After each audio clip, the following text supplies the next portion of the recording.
Welcome back to my channel. We are doing the centerpieces. That is the reference that I was sent by the client.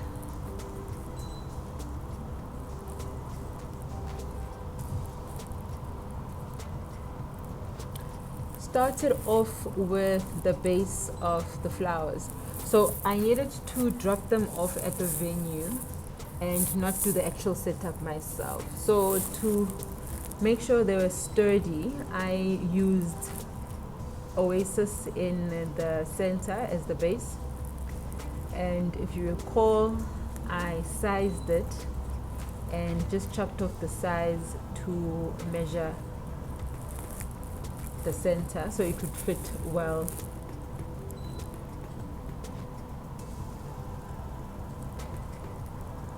And the reason for the oasis, it was to create the perfect height that I wanted. I know that whatever I placed in there would hold. This was a sample that I did previously, just so I would see what my flower count looked like in reality. I wasn't happy with it, obviously, so I readjusted the numbers that I had written down. And thankfully, because I ordered with extra flowers, which is what you should always do, I had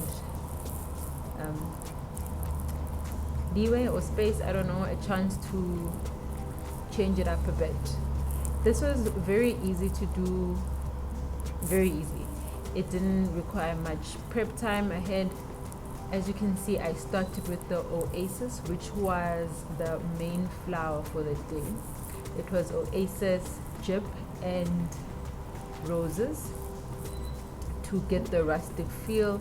These are for a rustic themed wedding that I had this past weekend. The wedding was meant to be before COVID, big wedding that they had.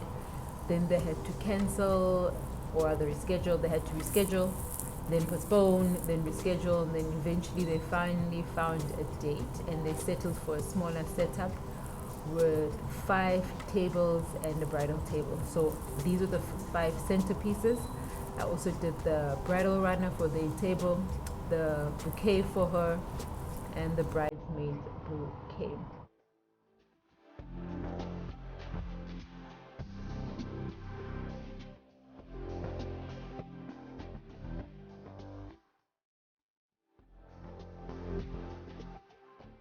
We start off by chopping the pennygum off the stems.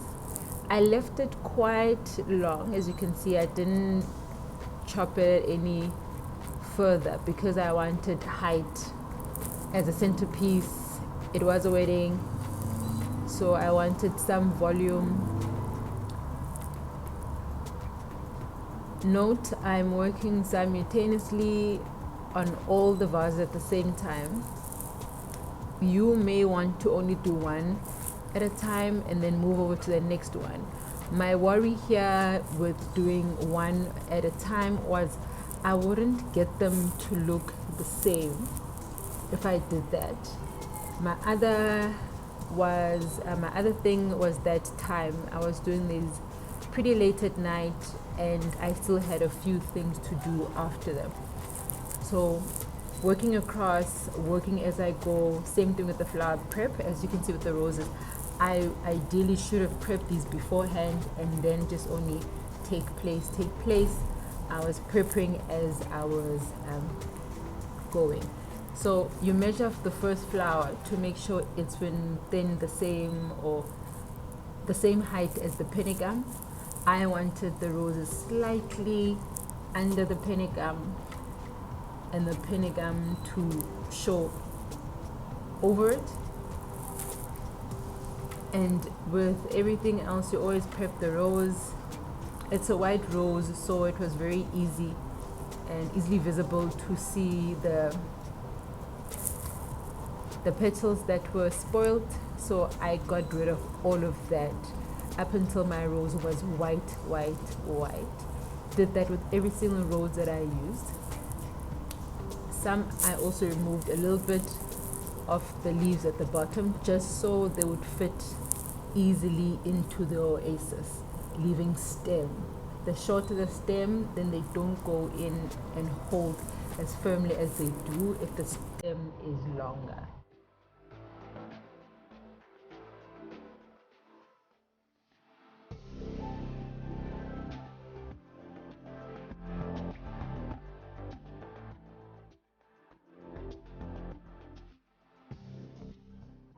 Once you've prepped your flowers or roses, you then go in, placing them. Note I'm working on all the vases at the same time, only because of time, guys. Otherwise, you would want to do this one at a time.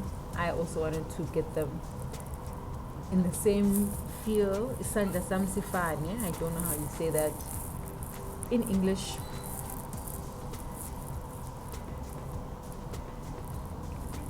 I am counting the roses that I am using on each vase, and I'm also noting the amount of pennygum I'm placing on each vase so that everything would look as similar as possible.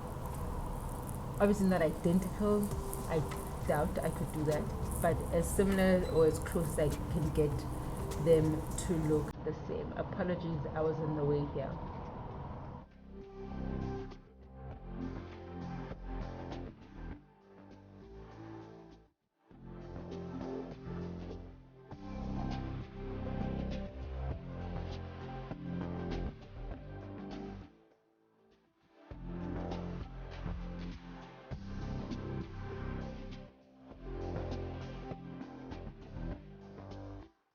I then added the chip, also known as baby's breath. It's a widely used flower for, especially for weddings, for a little touch of more than just pennygum. Again, as I did if you watched the previous video on the runner.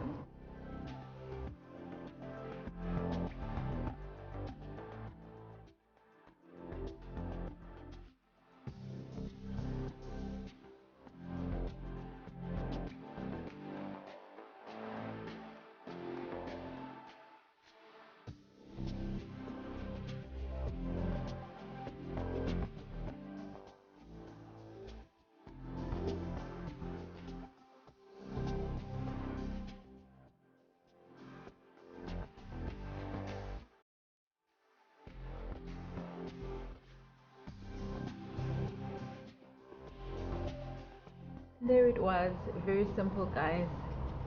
Didn't take me a lot of time to prep these. Client wanted something very simple.